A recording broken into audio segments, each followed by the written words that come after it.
Greetings everyone, welcome back to another edition of the Velvet Lounge Life. This is part 2 of me sort of going through a diary of my favorite buttons and why, and this honestly is just a small number of my favorites. Like I said in the previous video, if I were to show you every favorite button I had, we would be doing this forever. So I had to sort of whittle it down to why, these are my favorites, and simply pick some out and go with it. And that's exactly what I did. So please remember to subscribe to the channel and click that little thumbs up to show that you like our videos. And yes, we offer a lot more than information on buttons. Please look at our YouTube playlist for all of the different subject matter that you see listed. So let's get down to the skinny of it all. So I'm simply picking up where I left off. So I am going to leave a card or you'll see a little wording pop up about part 1, so you can see that. And yes, in these videos I am giving you some information so that you can identify what buttons you might have as well. But I am not going into the deepest, darkest details about those buttons, the values, or anything like that. You can leave a comment down below if that's information you would like to see, or if you see anything in these videos or any of my videos that you need more information on, please do that, and do it with, like I said, leave the comment with the video so I'll know what it's in reference to. So without further ado, very unusual button, probably one of my more unusual buttons, are these little sailboats. Now, I've never seen this button before until I acquired it a few years ago. And I have 4 of them on the table, but I believe I have maybe 8 of them in total. This is what the shank looks like on the back. So it was applied to the back, and then your thread would go through this upper circular portion. But the colors are highly unusual, especially for a sailboat, I thought.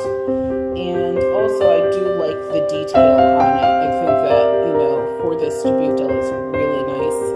These are about the size of a nickel, or a United States 5-cent piece.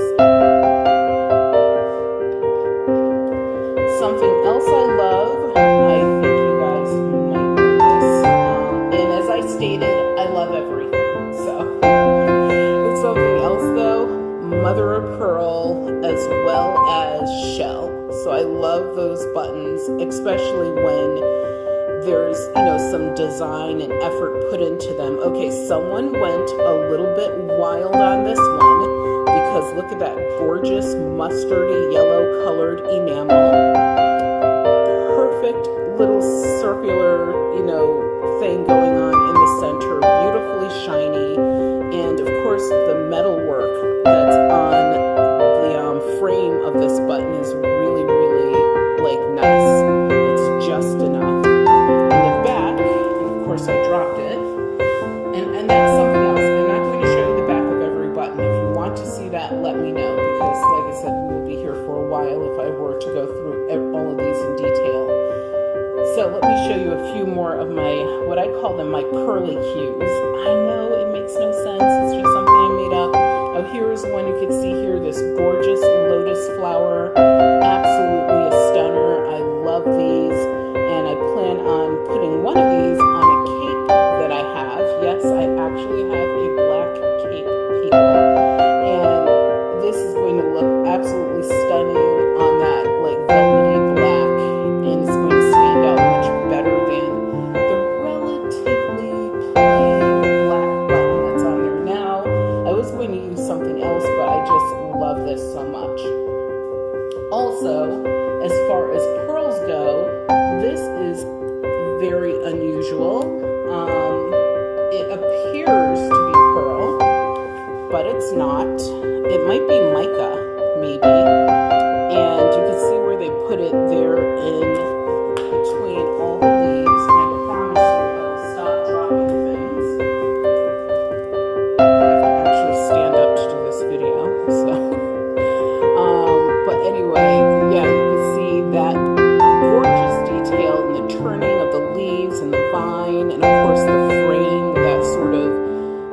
double braided thing going around the perimeter. Absolutely stunning. This is an antique. It's an old button, and this also would make a great addition to my cape, but I actually was looking for something a little less ornate than this. But imagine like this in your collection. And this is about the size of an American 50-cent piece or a Kennedy half dollar. So it's a very large button. Another, what I consider stunner #1 superstar, and I call these my dream baby tulips. This is also a Victorian button. I have a couple of these, or actually I think I have maybe 3, 4 in my collection. And notice how the tulips sort of go about the frame and then they droop down. That's like a classic Victorian Art Nouveau design. And yeah, just even like the leaves, I just love this. It's just so gorgeous, and it's made of a brass. This actually, someone said, because I believe this is, I'm holding it in my hand, so I should know better, but someone else thought that that might be made of bronze. It's not. It's actually made of brass. Something else I like a lot, and a lot of people look at the plastic buttons and they're like, oh, it's just plastic, who cares? And, you know, it wasn't made, you know, as one of the early plastics. So once again, they're like, who cares? I care, because these buttons have so much design to them. And also, if you're not going to use them in a traditional way, they have so many non-traditional project type uses. They should be appreciated. But this one that has like the pyramid in the center, it's, you know, pure black gold, if you will. But it's pure black, and I just love that simplicity in the design. And once again, this is a gold button. This one is probably, I'm going to say 1940s maybe.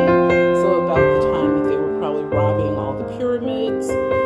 Still, because they started robbing them before that. But yeah, this is actually, I think, a very gorgeous button, and I love the simplicity of the design. Something else I want to show you is, and I probably would just point some of these out, Bakelite. Okay, we all love our Bakelite buttons. Why do we like Bakelite? We usually like it because, and I'll just point to some while I talk about them. We usually love, this is a Bakelite and lucite combination button, very unusual. And the Bakelite, of course, is a green part, this olive green. And, you know, why do we like our Bakelite? Because of the colors. Because they did so much with the design. You know, they tried to be innovative and do something that was a little bit different. Look at this gigantic piece here. This would be great as part of a necklace. Like this would be your center. And as you can see, what I did is I sort of stacked it. But imagine that as a stacked like part of a necklace, and then you could have something much lighter and more delicate going around as a chain. And you can see like little, and that's the other thing with Bakelite, easy to carve, easy for them to, you know, create different shapes and sizes out of it. I wish that Bakelite would make a comeback, sort of like Martha Stewart and the, what do they call it, the jadeite dishes. You know, I wish that someone would, you know, bring those back. Can you imagine how people would start like hoarding those? Because like I said, they could do so much with them. But of course, it's a more expensive plastic to create than our current modern plastics. And this 3D geometric box, of course, it's made out of Bakelite. And there is some people do ask me, like, how do you know if you have something that is Bakelite? I don't know what it's called, and of course, our videos are never sponsored, or these aren't anyway. But there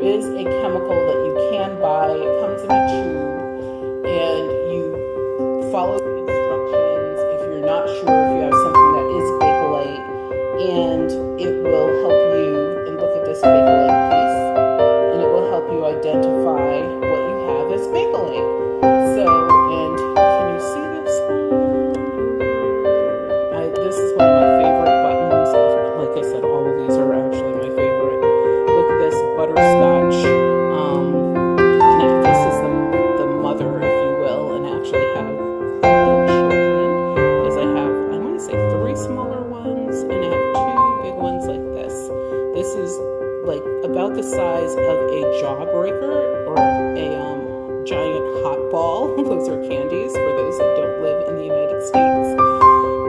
Yeah, absolutely stunning, absolutely awesome.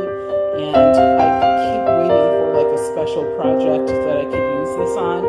And that's another thing, like with my favorite buttons, what I do is I try to save them for like what I consider to be standout projects, such as that cape that I have. That's a standout where you have this gorgeous black cape, and in the center you have this gorgeous lotus flower. So something that's not going to get lost into something, or I do use them like my more special buttons in my heirloom charm strings, or if I am creating a charm string project for someone that they commission me to do, I will go into my own stash if I'm like, it just needs that little bit of whatever pizzazz, or maybe I'm doing the touch buttons at the ends of the charm string, and that's where I'll put them because they will stand out more than if they're lost in the center with hundreds or thousands of other buttons. And for those of you that have noticed, this is what I'm wearing today. And it's actually like one of those adult, when babies wear onesies and they're the fluffy ones made out of like a fleecy material, that's exactly what I'm wearing. So if you guys could picture me in that from head, well, because it has like no hood on it, but if it had a hood, it would be from neck to toe. And I am so comfortable and warm. We actually had snow here in New England, and there's nothing like being able to be nice and toasty. So let's get back down to business. So another style of button that I absolutely adore, appreciate, and respect to the utmost are when the buttons are made of multiple materials, especially if they're made like this. This is copper. So this is what we would call a multi-metal button because it has copper. Right here is a little blob of pewter, and I'm trying to see. Yeah, I think that's it. I'm going to say, is there any silver in it? But there isn't. So you have copper and you have pewter, and it's sitting on top of this pearl or shell button. Absolutely amazing. So could you imagine like the work that went into this and keeping the two pieces attached, especially as they go through something as delicate as a shell or a piece of pearl, is absolutely stunning. And then on this one, you can see they did a little decorative work on the frame or the edge of the circle. And absolutely love these buttons. Anytime I get them, they definitely go to, and this is a 2-hole button. I don't know if you can see the holes in there, but love these buttons. These are, once again, buttons that I use as sort of a standout because they will never make buttons like this again. And if they do, they would be so expensive that very few people would buy them. Maybe if you're part of a button club or something, you'll get lucky and someone will be like, yeah, I decided to get into doing this really laborious work of making these buttons, and now I have to sell them for who knows how much money each, and no one wants to buy them, but everyone respects the work. Here is another example that was gifted to me recently by an absolutely beautiful soul, and look at the highlighting from, I believe that's abalone, and you can sort of see the little bits of blue and green, through the leaves, and the shell in its natural color. And it has all of these, on this one it has 1, 2, 3, 4, 5 pieces of applied brass.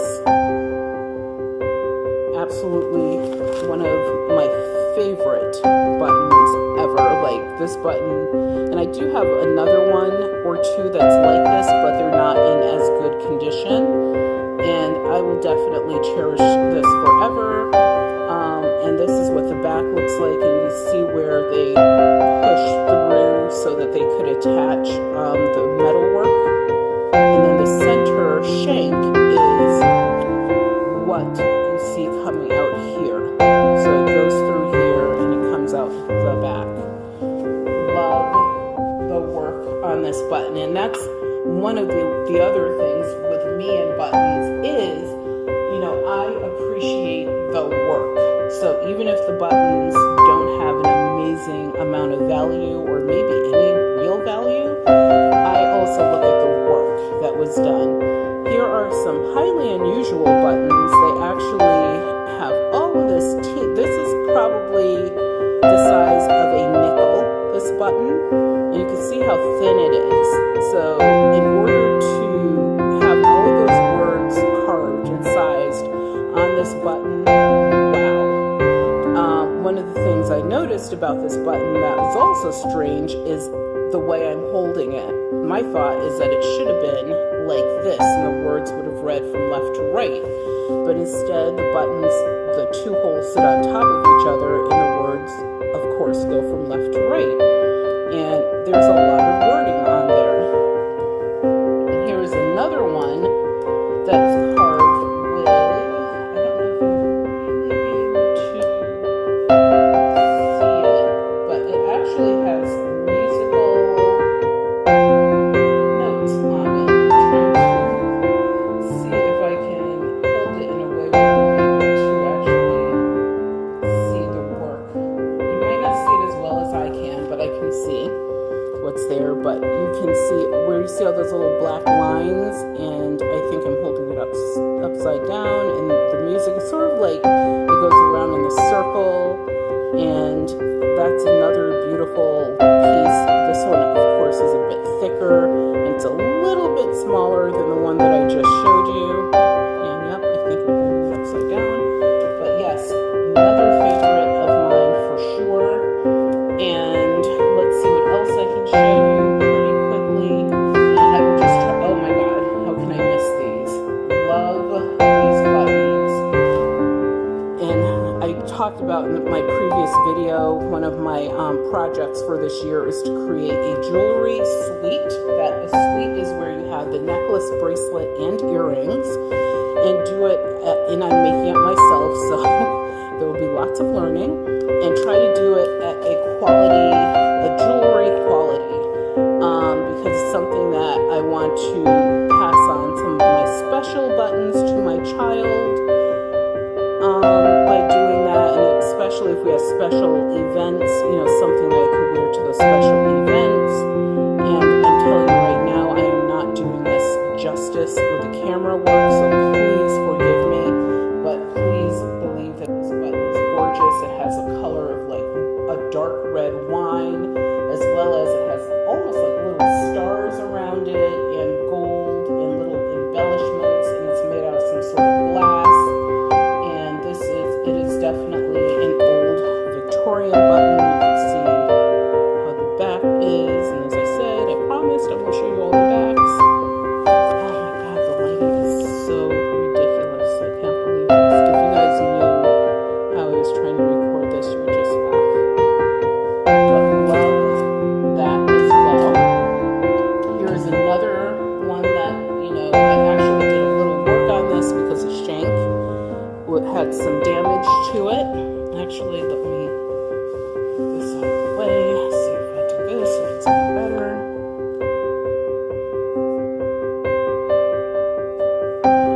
You see it as well, but you could see all the way. It's a pierced metal button, and on top it has what they call like a berry design because all the little circles sit on top of each other.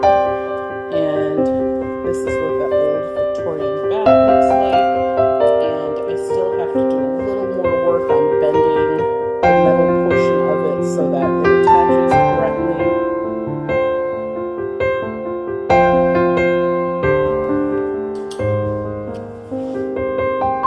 Alright, so I had to reposition my camera a little bit because this is really getting a little irritating.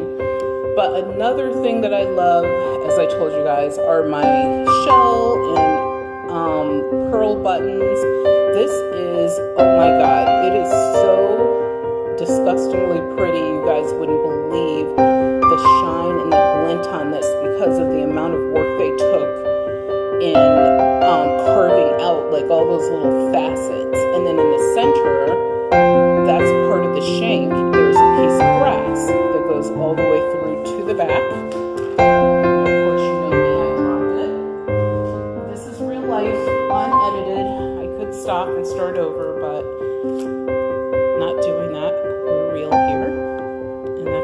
back looks like, and this is going to be part of that jewelry that I make. And when I make it, the jewelry will have a variety of buttons, different sizes, different shapes, but the sizes will pretty much be the size of a dime and smaller. So anyone that would like to send me anything, yes, I would appreciate that, of course. But I have these in 3 different colors. This is the blue, this here is the white one, and I do have a pink. This button I've had for a while, and finally it's going to be used in that project, I think. I'm not sure yet, but you can't really, yes, you can kind of see it's this dark color, like if you have the darkest red wine, oh, there you can really see how it glows through. And it has almost like this, I don't know, leaf-like design that goes around and hugs it. And it has, of course, a shank. It's made out of glass. This is one of course, one of the 4,000 buttons that I love. That's one of them. Another type of button that I like, and it's really a respect for these buttons. Let me see. Where's, oh, there you go. I'll show you this one because it's absolutely stunning as well. And hopefully I don't drop it. But this is an example of a moon glow button. And the person who gave me this as a gift, absolutely amazing. Thank you so much. And I think out of all of my moon glows, it's definitely in my top 5 of favorites for sure. I was thinking, is it in my top, is it like #1? But it's definitely in my top 5. Love this. And the way they made moon glows is something that we'll talk about in a future video, because there's definitely a method to the madness. Turn you over, and let me try to show you at least one more button. Oh, actually, I love this one. This is a heart, which you'll be able to see, made of brass. Not brass, sorry, made of copper. Just had to get that in there because it's so pretty. Here is a reverse painted, or actually, it's not as if the button is reverse painted. Actually, it is. It's reverse painted on glass. And then, oh great, thanks. My husband's going to kill me for that one. And then, what they did to protect the reverse paint, which I've never seen before, is they put this, like, the shank on the back like this. I've never seen that before. I've had, and I do have other reverse painted buttons, but this one is just made so differently. I thought that it definitely is worthy of showing you in this video. So, with that, I am going to show you a few more buttons, and then we're going to call it a day. But these I'll just show you. Beautiful Bakelite. I've never seen a Bakelite button like this since I got this one. Hoping one day I get more, of course. And if I drop a button, it'll just stay on the floor for the moment. Oh, here is one that is really gorgeous, and it's made with brass, and it does have a little bit of damage on it, but who cares? I still appreciate it. Brass, and then they poured the porcelain into those little crevices, almost like a cloisonne, but not exactly, because with cloisonne, wires separate each color, but beautiful. So you have porcelain on brass. And I like things as simple as this brutalist style button, which is made of copper. They sort of like pound the copper with a tool to get that little texture in there, and then